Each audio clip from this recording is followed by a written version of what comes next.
Assalamualaikum warahmatullahi wabarakatuh. Bismillahirrahmanirrahim. Tabarakalladzi nazzala al-furqana ala 'abdihi liyakuna lil 'alamin nadhira. Allahumma shalli wa sallim ala sayyidina Muhammadin wa ala alihi wa sahbihi ajmain. Amma ba'du.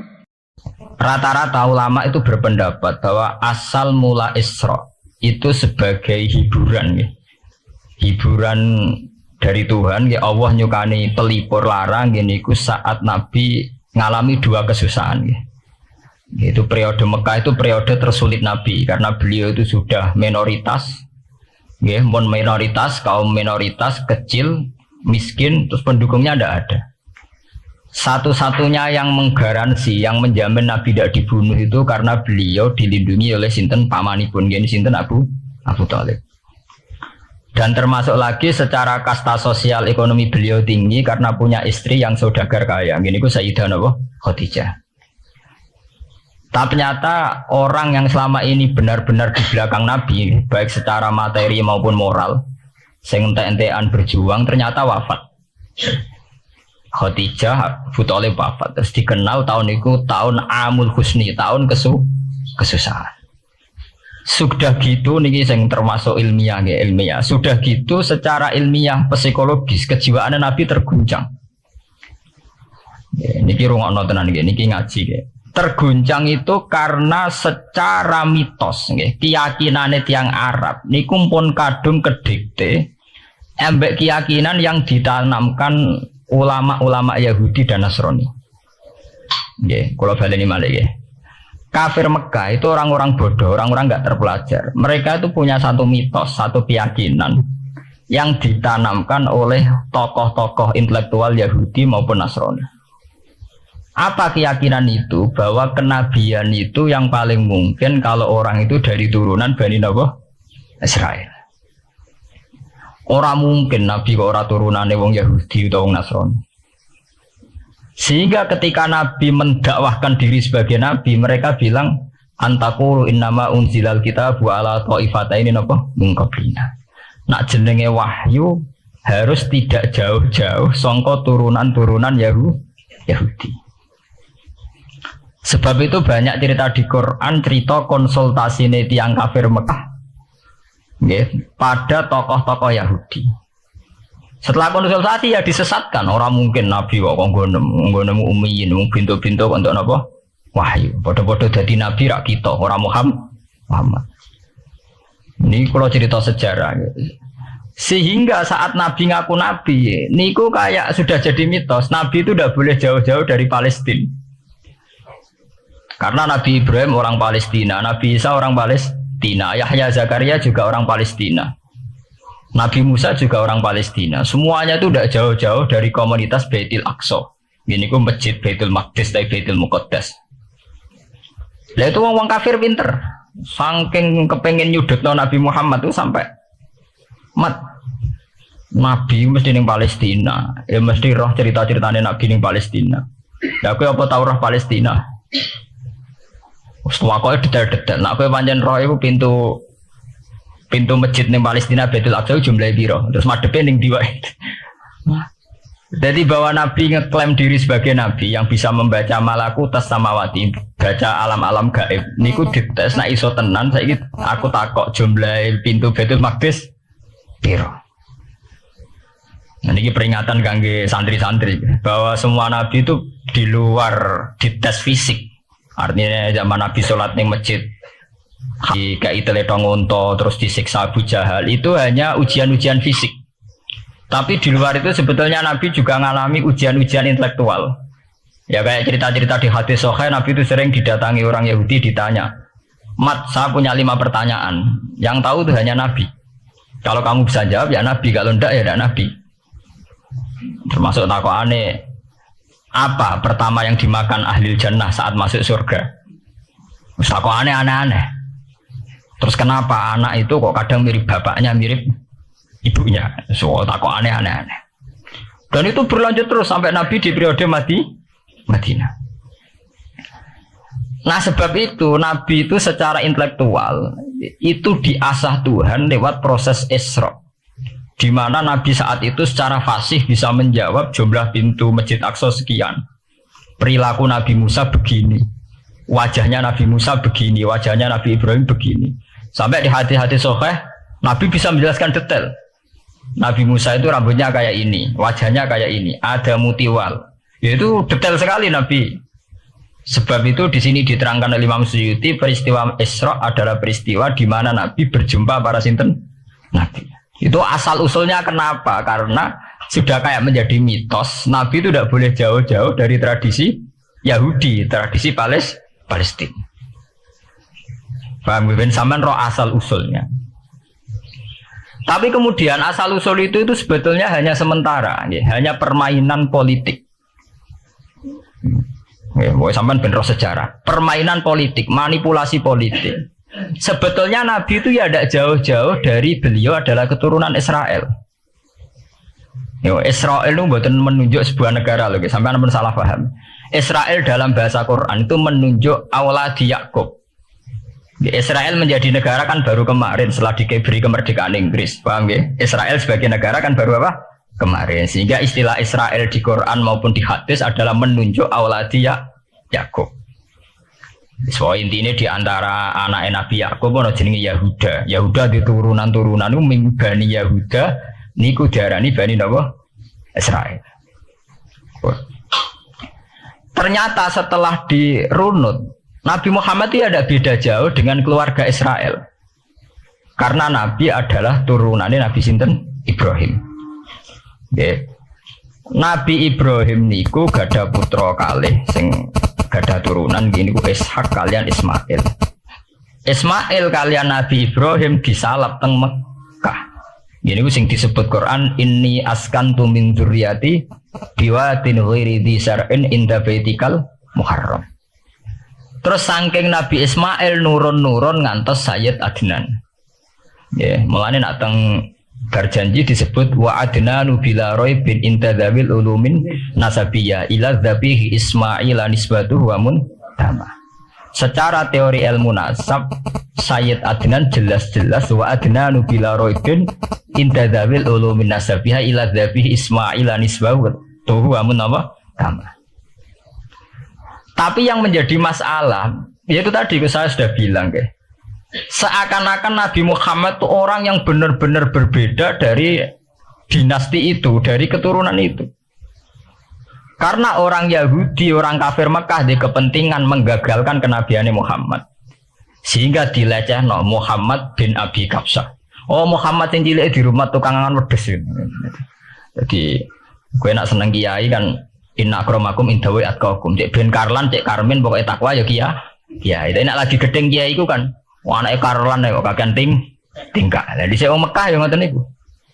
Jadi nak muni Muhammad bin Abdullah bin Abdul Muthalib cek terhormat. Mereka adalah orang-orang bangsawan di seputar Quraisy. Nabi itu kastane Quraisy. Jadi kalau Muhammad bin Abdullah bin Abdul Muthalib cek ketok terhormat. Wong kafir pinter nak istilahno ora Muhammad bin Abdullah. Muhammad bin Abi Kabsah. Mergo cilik Nabi tau dirumat. Cara kene ya Karlan ning penjero desa. Mulane Nabi tau angon wedhus mergo tau de bapak angkat sing tukang napa? Wedhus. Lah wong Mekah pinter dididik wong Yahudi. Kena istilahnya aja Muhammad bin Abdullah bin Abdul Muthalib. Itu cek kekerenan terlalu napa? Keren. Jadi Muhammad bin Ibnu Abi Kabsah. Di wong nak seneng Pak Harto kan Soeharto jenderal besar. Nanti nak sing gedeng wong kemusuk kan repot ya. Oh, terus nyebut desa asli ini asal sulit. Nak seneng bupati ya jadi bupati orang nomor 1 di Bojonegoro. Nak gedeng golek asal usule. Sing ngono itu mun sunatullah mulai riyen sampai kiamat ya. Sunatullah lihat ikut kelas napa? Mengkotel. Walanta jadi sunnatil lain napa? Tabdila. Ya akan begitu. Nah sehingga peristiwa Isra itu satu peristiwa rohani ya. Selain peristiwa rohani nanti akan diwajibkan sholat, juga ada peristiwa intelektual, ada pengajaran intelektual bahwa semua nabi itu harus punya tradisi yang sama, punya karakter yang sama. Sehingga nabi dalam proses Isra itu dipertemukan dengan Nabi Ibrahim, Nabi Musa, nabi-nabi yang lain. Dan di situ juga ada diskusi-diskusi. Paham ya? Niki penting ya, penting kalau terangkan karena kalau tanpa tradisi yang berkelanjutan ya, sing disebut tenggene toriko jenenge as-sanad al-mu'tabar, sanad sing mu'tabar utawi nak tenggene pondok-pondok kitab disebut sanad sing muttasil. Ini nanti semua tradisi kenabian akan melenceng. Kalau melenceng itu ngeri. Karena setiap orang ya, mesti ada subjektivitas sendiri, punya versinya sendiri. Sehingga semua nabi harus model istilah politik itu punya platform yang sama, punya karakter yang sama, punya model yang apa? Sama. Nah, sebab itu secara intelektual Nabi Muhammad itu dikenalkan oleh karakter para nabi-nabi dulu. Ya detail. Satu Quran 30 juz. Andai kan sampai hafal Quran. Sampai ngurunut sejarahnya coba. Kita ini kan kadung dibentuk. Artinya kita ini ya alhamdulillah sudah kadung kebentuk. Tahu sejarah para nabi. Tapi asal usulnya kita tahu lewat kitab yang namanya Al-Quran. Supaya apa? Nabi Muhammad itu dibimbing bahwa Quran atau ajaran beliau benar-benar musaddiqal lima baina yadeh. Benar-benar selaras dengan ajaran sebelumnya. Mulai ajaran yang bersifat samawi sampai hal-hal yang basariyah. Yang menyangkut tabi'ah apa? Basariyah. Kalau contohnya ngeten, misalnya begini. Nabi Muhammad disejarahkan Nabi Ibrahim. Beliau punya problem. Problem itu berupa punya bapak atau paman yang tidak Islam. Bahkan nak ceritanya kiai desa dari Nabi Ibrahim cilik kon adol patung. Terus didol meniki patung. Ya ora manfaati ra madharati mbok tuku ya karepem ora napa? Karepem. Mbono sanate mbok ora pokoke cerita itu populer. Disejarahkan begitu. Sehingga Nabi Muhammad tahu. Oh ternyata yang punya problem ngadepi keluarga itu tidak saya tok. Dulu Nabi Ibrahim juga punya problem ngadepi keluarga. Aku tak lumayan terima paman, Pak Lek, Pak De, Abu Jahal sinten? Nabi Ibrahim malah bapak. Udah gitu. Setelah itu juga diceritakan tentang Nabi Nuh, Nabi Lut, seorang nabi besar yang punya nasib sial, yaitu istrinya pengkhianat. Mereka jadi kiai di bojo judes itu tidak masalah. Mulai terima kiai di bojo judes biasa. Ya itu tadi Nabi Nuh, Nabi Lut itu lebih ngeri ketimbang itu di bojo apa? Bukan kebenaran. Kita kan paling dicoba bojo judes, kan ringan banget. Paling banter macam piring gelas itu murah banget. Ya, begitu terus. Nabi Musa juga gitu. Diceritakan Nabi Musa, beliau adalah seorang sosok Bani Israel yang temperamental. Ya basaria sekali. Saking temperamentalnya ketika tukaran ya jotos. Mana nak kiai temperamental kadang jotosan ya ono sanate ya Nabi Musa nak tukaran ra cocok napa? Jotos. Fawakazahu Musa faqadha alai. Artinya ya basaria sekali. Cerita ABG ini kubire nggih wonten saat beliau melarikan diri lala ketemu cewek loro. Ya ora wenti se barang Nabi Musa waduh mari maksiat ae terus kon. Wadek aja mlaku ning ngarepku. Nah kena angin aku roh sikile mari nafsu. Aku nabi kok nafsu barang kan ra pantes. Nah ngono kayak mlaku guriku. Ya basaria sekali itu sampai detail. Terus ketika itu terus disuaka politik oleh Nabi Syuaib. Sehingga menjadi tradisi bahwa semua nabi akan mengalami problem dengan kaumnya. Kemudian disuaka politik oleh komunitas yang berbeda, yaitu komunitas Syuaib itu di luar pemerintahan Fir'aun. Sama seperti yang dialami Nabi Muhammad, komunitas Mekah itu menyiksa Nabi, bahkan mengimbargo sinten Nabi. Semua aliran dana, aliran ekonomi, akses dana, akses makanan itu ditutup di Mekah. Sehingga Nabi sampai dahar dedaunan, fisik bil jibali napa Mekah. Tapi beliau diselamatkan oleh sahabat Ansor yang terpisah dari komunitas Ahlu Mekah. Itu mirip ceritanya Nabi Musa yang diselamatkan Nabi Syuaib yang terpisah total dari komunitas Fir'aun. Ini penting kalau ulang kembali sehingga karakter-karakter kenabian itu tidak rubah. Karakternya sama. Sehingga setelah kita mengenali karakter para nabi, kita mudah sekali mengenali nabi palsu. Paham ya? Makanya kalau nabi palsu paling seneng musodek, ketara palsune. Lah sing repot sing ora ketara, mergo jenenge Ahmad. Muhammad tak mirip. Mulane nek kowe dijeneng supaya ora ngaku nabi jenengno Kartolo. Mergo nek Ahmad bin Gulam ora jenenge Ahmad. Ana terkenal nabi nek ora jenenge Muhammad utawa napa? Ahmad. Mulane Ahmad bin Gulam pas ngaku nabi pengaruhe gede mergo mirip. Mulane kula wingi takoki mahasiswa Jogja, Gus. Cara jenengan jeneng Jawa mbek Arab apa iki? nak trennya akan nabi palsu apik Jawa lah Kartolo. Karena secara kriteria kenabian ndak akan masuk. Nah, anak jenenge Kartolo atau Karmin itu ndak akan masuk kriteria wong sing bakal dadi nabi. Lah anak jenenge Ahmad tak mirip-mirip nabi. Oh, Ahmad Hulam bin Mirza wani ngaku nabi mergo jenenge Ahmad. Musaddiq ya mergo musaddiqal lima bena ya. Lah anak Kartolo, Karmin, Karlan agak ono. Mulane saiki sing jenenge Jawa kudu syukur. Akan terbebas dari mengaku napa? Nabi. Lho syukur kan gak akan salah. Di barokah sampean jeneng Jawa, orang-orang ngaku napa? Nabi. Selamat. Kudu syukur. Paham ya? Tidak apa-apa, itu harus dinikmati. Ya itu tadi, karena Nabi itu punya karakter yang sama, punya tradisi yang sama, yang mirip-mirip. Itu kenapa Quran berkali-kali menceritakan sisi-sisi kenabian Nabi di luar Nabi Muhammad. Karena biar karakter Nabi Muhammad terbentuk, ya, terbentuk dengan karakter Nabi sebelumnya. Tidak melenceng. Kemudian itu ditiru oleh ulama kita.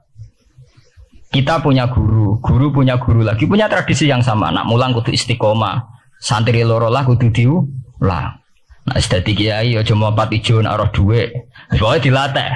Lah tapi dari kiai saiki orang mripat ijo, mripat abang. Mergo dhuwit saiki abang. Dhisik dhuwit paling gedhe ra 50.000 iku ora ijo. Lah saiki 100.000 abang. Lah saiki nak nasihati nak roh dhuwit aja mripate abang. Mergo ijo wis gak akeh saiki. Paham napa? Kena akal-akalan ngoten jan repot. Tugare kula di santri dablek nek di bojo aja moro tangan. Kula mboten moro tangan, kula saduk, moro sikil. Kena anekdot ngono rusak. Adu-adu ning bojone. Bojone loro, bareng bojone nguwak kok. Kowe jare rabi Pak ning njaba, bojone jare loro fitnah deh. Sing bener telu. Ayo kan repot. Ketemu cangkem elek rusak kabeh. Fitnah udah nak loro. Sing bener apa? Telu. Nah, saat ini mun politik ngoten enggak, saya sebagai pejabat tidak pernah mengkorupsi 1 sen pun uang rakyat. Wong edan tapi korupsi ya sak sen. Wong ra waras tapi korupsi napa? Sak sen. Ngono miliaran tok. Korupsi napa? Sak sen. Ya mesti ae. Ayo, jadi zaman akhir itu kayak zaman dhisik, kayak Abu Nawas kabeh. Jadi apa-apa niku mun mboten karu-karuan. Mun ya. Wah itu permainan kata begitu niki kula penting kula terangaken nggih. Saya sebagai ahlul Quran, orang yang banyak baca Quran nggih. Itu kita akan tahu betul betapa parahnya nggih atau akibat negatifnya dari permainan kata itu. Dan itu dilegalkan Quran, disahkan Quran dalam beberapa ayat. Yaqulu apa yuriduna ayutfi'u nurallahi bi afwahihim. Orang-orang Yahudi, Nasrani, kafir Mekah itu ingin sekali membunuh Islam lewat permainan kata bi afwahihim. Yaitu tadi misalnya kalau Muhammad bin Abdullah bin Abdul Muthalib itu kelihatan keren karena masih Bani Quraisy.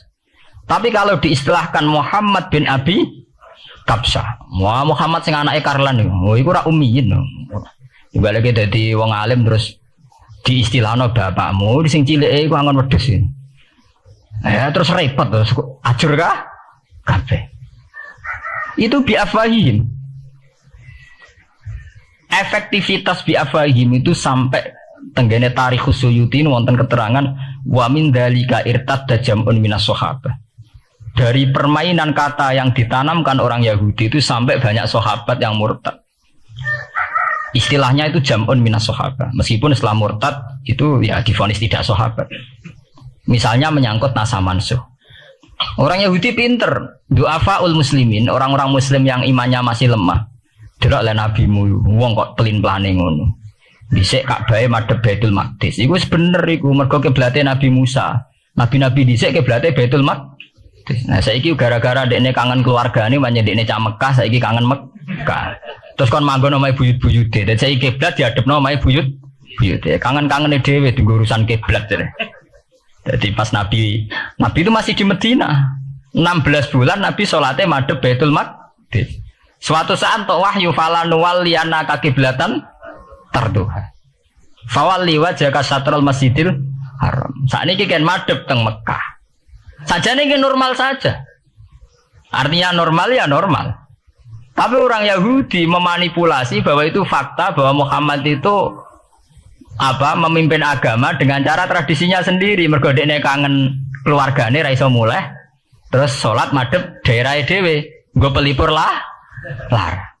Ya jare sahabat sing doa fal muslimin diangen-angen ya iya. Dan ini kalau peringatan tentang santri-santri ya. Sebab itu kalau sampai jadi kiai itu santri harus punya wawasan intelektual yang luas. Semenjak itu Quran mewahyukan secara nalar sejarah. Ini ku sing disebut ayat Inna awwala baiti wudi'a lin-nasi lalladzi bi Bakkata mubaraka wa hudal lil alamin fihi ayatum bayyinatum maqamun apa Ibrahim. Akhirnya Nabi Muhammad nantang ning tokoh-tokoh Yahudi. Apa salahnya saya punya dua kiblat? Baitul Maqdis adalah kiblatul anbiya karena dulu Nabi Musa di situ, Nabi Isa di situ. Sekarang saya menghadap ke kiblat yang lain karena itu kiblatul Ibrahim dan dia lebih senior. Lebih apa? Senior. Sebelum ada Baitul Maqdis sudah ada Mekah. Mekah lebih senior, lebih tua. Terus disebut fihi ayatum bayyinatum maqamun apa? Ibrahim. Nabi Musa, Isa adalah periode setelah Ibrahim. Sebab itu akhirnya semenjak perdebatan itu orang Islam bangga. Makanya sampean kalau ngaji hadis-hadis sahabat itu bangga. Ana mimman sholla ilal qiblaten, ya. Ana mimman sholla ilal qiblaten. Aku termasuk sahabat yang menangi dua kiblat.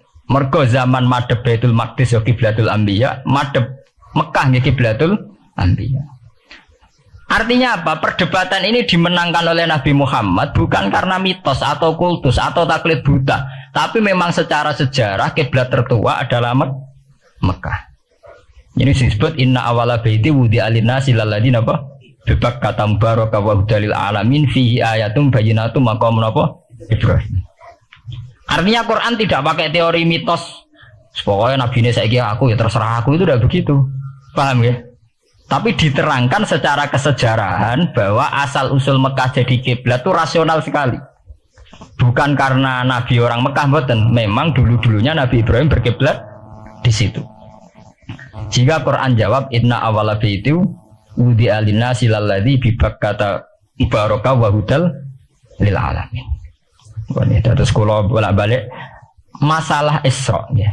Niku masalah-masalah yang selain pelipur lalar itu ada petualangan intelektual, petualangan ilmiah, di mana Nabi Muhammad diperkenalkan oleh Allah, ya, diperkenalkan watak para nabi, pilihan hidup para nabi, bahkan tradisi-tradisi para nabi.